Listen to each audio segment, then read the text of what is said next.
Eh bien, bonjour tout le monde, c'est le Geekter. Joyeux Noël! Aujourd'hui, en cette période de fête, on va continuer la série des vidéos secrets sur Batman Arkham, avec un jeu se basant totalement sur la fête de Noël, avec 10 secrets et easter eggs dans Batman Arkham Origins. C'est parti! Big Head Mode. Tout comme dans Batman Arkham City, vidéo sur les easter eggs du jeu en description, vous pouvez grâce à une manipulation secrète avoir des gros bras et mains lorsque vous jouez et vos adversaires les auront aussi. Il vous suffit de maintenir L2 R2 sur PlayStation ou LTRT sur Xbox en bougeant le joystick gauche dans le sens inverse des aiguilles d'une montre et le joystick droit dans le sens des aiguilles d'une montre.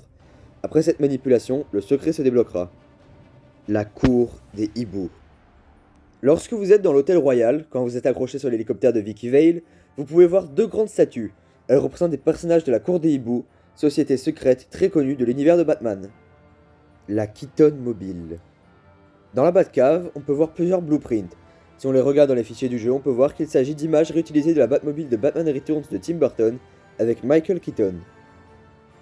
Penelope Young. Dans la Lacey Tower, on peut voir un appartement qui porte le nom de Penelope Young.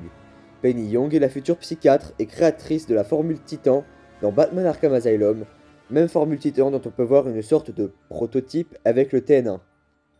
Jingle Bells, Batman Smells. Lors de votre traque des prisonniers de Blackgate, après la fin de l'histoire principale, lorsque vous arrêtez l'un d'eux, il chantera la chanson Jingle Bells, Batman Smells, chanson déjà chantée par le Joker de Mark Hamill dans la série animée Batman de 1992. Hamill qui a également joué le Joker dans Batman Arkham Asylum, City et plus tard Arkham Knight.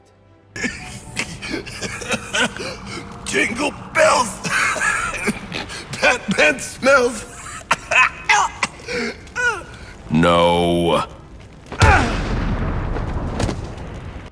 Man-Bat. Dans la Batcave, si vous allez parler à Alfred, il vous parlera d'une chauve-souris géante à taille humaine, référence au personnage de Man-Bat, un scientifique appelé Kirk Langstrom, qui est transformé en chauve-souris géante qui apparaîtra plus tard dans Batman Arkham Knight. I've seen a rather large bat in the cave, sir. Do take care not to anger it. I wasn't planning to. Good. With everything occurring tonight, the last thing we need is a pest problem. I'm sure it's harmless, Alfred. You haven't seen the creature. Calendarman. Dans la mission d'introduction du jeu, on peut voir le Calendarman, ou Julian Gregory Day de son vrai nom, qui devait se faire exécuter par la police mais qui fut épargné par Black Mask. Le personnage est bien connu des fans de la saga puisqu'il apparaissait déjà dans Arkham City, avec un secret qui mettra plusieurs années à être découvert et reviendra en caméo dans Knight, mais tout ça, on en reparlera dans de futures vidéos. Futurs gadgets. Dans la Batcave à nouveau, on peut trouver de futurs gadgets de Batman en construction. On y retrouve déjà la Batmobile qui est en construction mais qui sera détruite par Bane, et la tyrolienne que l'on utilisera dans Arkham Asylum et qui sera sûrement en partie créée grâce à la griffe télécommandée de Deathstroke que l'on récupère dans l'aventure. Incohérence.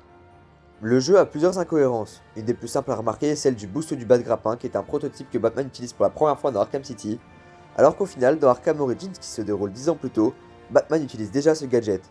De plus, certaines textures réutilisées des précédents jeux créent des incohérences.